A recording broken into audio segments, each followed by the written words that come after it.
غزوہ بدر میں سیدنا عبداللہ بن مسعود رضی اللہ عنہ نے بڑا بہادرانہ کردار ادا کیا۔ البتہ انہوں نے اللہ کے دشمن ابو جہل کی گردن تن سے جدا کی تھی۔ بس حق و باطل کا پہلا معرکہ جب اپنے اختتام کو پہنچا تو رسول اللہ صلی اللہ علیہ وسلم نے صحابہ کرام رضوان اللہ علیہم اجمعین کو مقتولین بدر میں ابو جہل کی لاش تلاش کرنے کا حکم دیا۔ سیدنا عبداللہ بن مسعود رضی اللہ عنہ فرماتے ہیں کہ میں نے ابو جہل کو پا لیا، ابھی اس کی کچھ سانسیں باقی تھیں کہ میں نے اس کی گردن پر اپنا پاؤں رکھ دیا۔ اس نے بھی کئی مرتبہ مکہ میں میری گردن پر پاؤں رکھا اور میری گردن دبوچی تھی اور مجھے مارا بھی تھا۔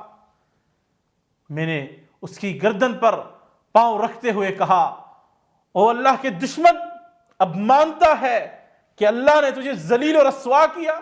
ابو جہل نے کہا، وہ کیسے؟ کیا تم نے مجھ سے بڑا کوئی سردار قتل بھی کیا ہے؟ مجھے بتاؤ کہ فتح کس کو حاصل ہوئی؟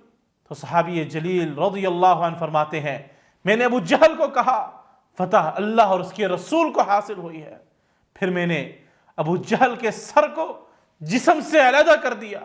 اللہ کے رسول صلی اللہ علیہ وسلم کے پاس پھر میں وہ سر لے کر آیا اور میں نے کہا، اے رسول اللہ صلی اللہ علیہ وسلم، دیکھیے یہ اللہ کے دشمن ابو جہل کا سر ہے۔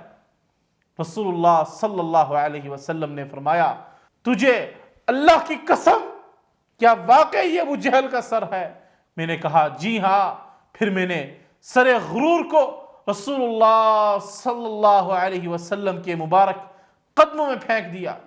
اللہ کے رسول صلی اللہ علیہ وسلم نے الحمدللہ کہا۔ مالک الملک سے دعا ہے کہ اللہ تعالی مسلمانوں کو راہ اعتدال پر چلنے کی توفیق عطا فرمائے، عزت اور بلندی اور قوت عطا فرمائے۔